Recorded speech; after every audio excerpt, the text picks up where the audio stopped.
పవిత్రమైన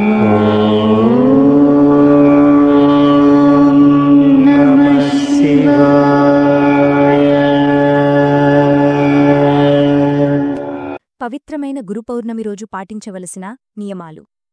ఈ పవిత్రమైన గురు పౌర్ణమి రోజున కొన్ని ఆచారాలు పాటించడం ద్వారా మీ జీవితంలో సంపద, శాంతి మరియు ఆధ్యాత్మిక ఉన్నతిని పొందవచ్చు. అయితే ఈ రోజున కొన్ని పనులు మరియు ఆహారాలు నిషిద్ధమని శాస్త్రాలు చెబుతున్నాయి. ఈ వీడియోలో ఆ వివరాలను తెలుసుకుందాం. మా ఛానల్కు సపోర్ట్ చేయడానికి ఈ వీడియోకు లైక్ చేసి సబ్స్క్రైబ్ చేయండి. గురు పౌర్ణమి విశిష్టత. ఆషాఢ మాసంలో వచ్చే శుద్ధ పౌర్ణమి గురు పౌర్ణమిగా లేదా వ్యాస పౌర్ణమిగా జరుపుకుంటారు. ఈ రోజు వేదవ్యాస మహర్షి జన్మదినం కావడంతో ఈ పవిత్ర దినం సనాతన హిందూ సంప్రదాయంలో అత్యంత మహత్తరమైనది. వేదాలను 4 భాగాలుగా విభజించి మానవాళికి అందించిన వ్యాస మహర్షి మహాభారతం, భాగవతం మరియు అష్టాదశ పురాణాలను రచించిన గురువు. ఈ రోజున గురువులను స్మరించడం, వారిని గౌరవించడం ద్వారా జ్ఞానం, సంపద మరియు మోక్షం పొందవచ్చని శాస్త్రాలు చెబుతున్నాయి. గురువు అనేవాడు అజ్ఞానమనే చీకటిని తొలగించి జ్ఞానదీపాన్ని వెలిగించేవాడు. సనాతన ధర్మంలో తల్లిదండ్రుల తర్వాత గురువుకు అత్యంత గౌరవప్రదమైన స్థానం ఉంది. ఆది గురువైన పరమశివుడు, శ్రీకృష్ణుడు, ఆది శంకరాచార్యులు, శ్రీ గురు దత్తాత్రేయ స్వామి, రాఘవేంద్ర స్వాములు వంటి మహాత్ములను ఈ రోజున స్మరించడం ద్వారా దివ్య అనుగ్రహం పొందవచ్చు. గురు పౌర్ణమి రోజు ఆచరణలు. మామిడి చెట్టును తాకడం.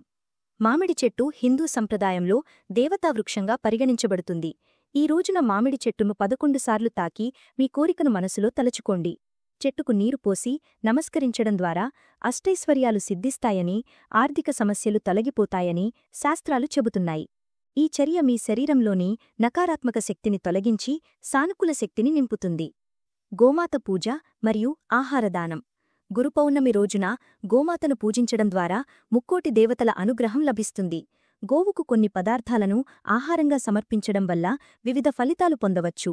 ఏ పదార్థాలు రప్పించడం వల్ల ఎటువంటి ఫలితాలు కలుగుతాయి అనే విషయాన్ని మనం ఇప్పుడు ఈ వీడియోలో తెలుసుకుందాము.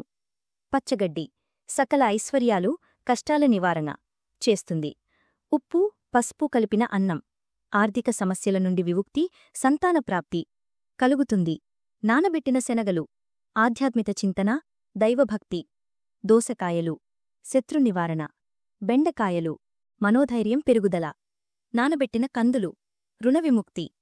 పొట్టు పెసరపప్పు విద్యార్థులకు విజయం.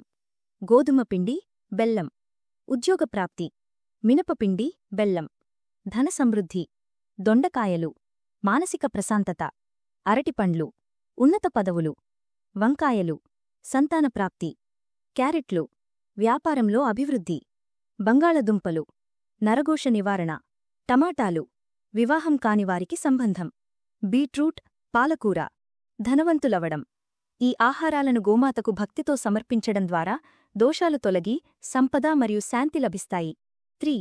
నిమ్మకాయతో పరిహారం. గురు పౌర్ణమి రోజున నిమ్మకాయతో ఒక సాధారణ పరిహారం చేయడం ద్వారా నకారాత్మక శక్తులు, దిష్టిదోషాలు మరియు ఆర్థిక సమస్యల నుండి విముక్తి పొందవచ్చు. ఈ పరిహారం కోసం ఒక తాజా మరియు పసుపు రంగు నిమ్మకాయను తీసుకోండి. దానిని పైనుండి 4 భాగాలుగా కోయండి, పుష్పం విచ్చినట్లు. లోపల ఉప్పు నింపి 5 కుంకుమ బొట్లు ఒకటి పైన 4 ముక్కలపై వేయండి. ఈ నిమ్మకాయను ఆడవారైతే కుడిచేతిలో, మగవారైతే ఎడమచేతిలో పట్టుకుని ఇంటిలోని అన్ని గదులలో తిరగండి. మనసులో మీ కోరికను చెప్పుకోండి. తర్వాత ఇంటి బయట ఒక చిన్న గొయ్యి తవ్వి నిమ్మకాయను పాతిపెట్టి కొంత నీరు చల్లండి. ఈ పరిహారం రాత్రి 6 నుండి 9 గంటల మధ్య చెయ్యాలి. ఇలా చేయడం వల్ల 1 గంటలోనే దరిద్రం, ఆరోగ్య సమస్యలు మరియు ఆర్థిక ఇబ్బందులు తొలగిపోతాయి. 4. పసుపు మరియు యాలకులు. గురు పౌర్ణమి రోజున పసుపు మరియు యాలకులను ఇంటికి తెచ్చుకోవడం శుభప్రదం. పసుపు లక్ష్మీదేవి స్వరూపంగా పరిగణించబడే పసుపును కొనుగోలు చేసి పూజగదిలో లేదా వంటగిల్లో ఉంచండి. ఇది ఆర్థిక సమస్యలను తొలగించి సంపదను ఆకర్షిస్తుంది. యాలకులు సుగంధభరితమైన యాలకులు లక్ష్మీదేవికి ఇష్టమైనవి. ఈ రోజున యాలకులను ఇంటికి తెచ్చి లక్ష్మీదేవి ఫోటో ముందు ఉంచి ప్రసాదంగా ఇంటి సభ్యులందరూ తినండి. ఇది సంపదను రెట్టింపు చేస్తుంది. 5. తమలపాకు మరియు బెల్లం. గురు పౌర్ణమి రోజున రాహుకాలంలో తమలపాకుపై బెల్లం ముక్కను ఉంచి శివుని పటం ముందు పెట్టి పూజించండి. రాహుకాలం పూర్తయిపోయిన తర్వాత ఈ తమలపాకుని తినండి. ఇది మనసును నిలకడ చేస్తుంది, జ్ఞాపకశక్తిని పెంచుతుంది మరియు ఆరోగ్య సమస్యలను తొలగిస్తుంది. 6. పాలలో యాలకులు మరియు బెల్లం. సాయంత్రం పౌర్ణమి ఘడియల్లో ఒక గ్లాసు పాలలో బెల్లం ముక్క మరియు 5-6 యాలకులను వేసి చంద్రకిరణాలు పడే స్థానంలో ఉంచండి. కొంతసేపటి తర్వాత ఈ పాలను తాగండి. ఇది ఆర్థిక సమస్యలను తొలగించి అపారమైన శక్తిని అందిస్తుంది. 7. స్నానం. ఉదయం మరియు సాయంత్రం స్నానం చేసే నీటిలో ఎరుపు రంగు పుష్పాలు లేదా 15 వేప ఆకులను వేసి స్నానం చేయండి. ఇది జన్మల పాపాలను తొలగించి పుణ్యం మరియు సంపదను తెస్తుంది. గురుపౌర్ణమి రోజు చేయకూడని పనులు. ఈ పవిత్ర దినంలో కొన్ని పనులు మరియు ఆహారాలను నిషేధించారు.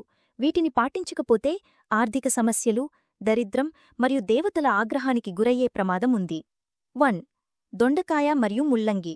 గురుపౌర్ణమి రోజున ఇంట్లో దొండకాయ మరియు ముల్లంగి కూరలను వండకూడదు లేదా తినకూడదు. ఈ పదార్థాలను ఏ రూపంలోనూ పచ్చడి, చారు వంటివి తీసుకోకూడదు.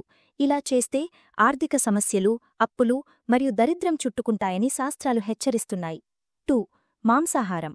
ఈ రోజున మాంసాహారం అంటే మాంసం, చేపలు, రొయ్యలు, పీతలు, chicken noodles, burger, pizza, momos వంటివి ఏ రూపంలోనూ తినకూడదు. ఇలా చేయడం వల్ల 7 జన్మల దరిద్రం, దేవతల ఆగ్రహం మరియు ఆరోగ్య సమస్యలు తలెత్తే ప్రమాదం ఉంది. 3. ఇంట్లో వివాదాలు. పెద్దలను అవమానించడం. ఇంట్లోని తల్లిదండ్రులు లేదా పెద్దలారిని అవమానించడం లేదా వారిని తిట్టడం లేదా వారి మనసును గాయపరచడం చేయకూడదు. వారిని గౌరవించడం ద్వారా లక్ష్మీదేవి అనుగ్రహం పొందవచ్చు. పిల్లలను బాధించడం. పిల్లలను తిట్టడం, కొట్టడం లేదా ఏడిపించడం వంటి పనులు చేయకూడదు. భార్యాభర్తల గొడవలు. ఈ రోజున భార్యాభర్తలు గొడవపడితే లక్ష్మీదేవి ఇంటిని వదిలి వెళ్ళిపోతుంది. ప్రేమ మరియు గౌరవంతో జీవనం సాగించండి. 4. ఇతర నియమాలు. ఇంటిని శుభ్రంగా ఉంచండి. ఉదయం గడప వద్ద పసుపు, కుంకుమ, ముగ్గులు వేసి మామిడి తోరణాలు కట్టండి. గుగ్గిలంతో ధూపం వేయండి. తులసి ముక్కకు నీరు పోసి పూజ చేయండి. లక్ష్మీదేవిని పూజించేటప్పుడు ఎరుపు లేదా తెలుగుమీద రంగురంగుల డిజైనున్న రంగు వస్త్రాలు ధరించి మరియు లక్ష్మీ అష్టోత్తరం చదవండి. గురుపౌర్ణమి రోజు ఈ ఆచారాలను పాటించడం ద్వారా మీ జీవితంలో సంపద, శాంతి మరియు ఆధ్యాత్మిక ఉన్నతిని పొందవచ్చు. నిషేధించిన పనులు మరియు ఆహారాలను వివరించడం ద్వారా దేవతల ఆగ్రహం నుండి తప్పించుకోవచ్చు. ఈ పవిత్ర దినాన్ని భక్తితో జరుపుకుని గురువుల అనుగ్రహంతో మీ జీవితాన్ని సుఖమయం చేసుకోండి. విరాట్ మంత్ర ఛానల్ను సబ్స్క్రైబ్ చేసి ఈ వీడియోకు లైక్ చేయండి.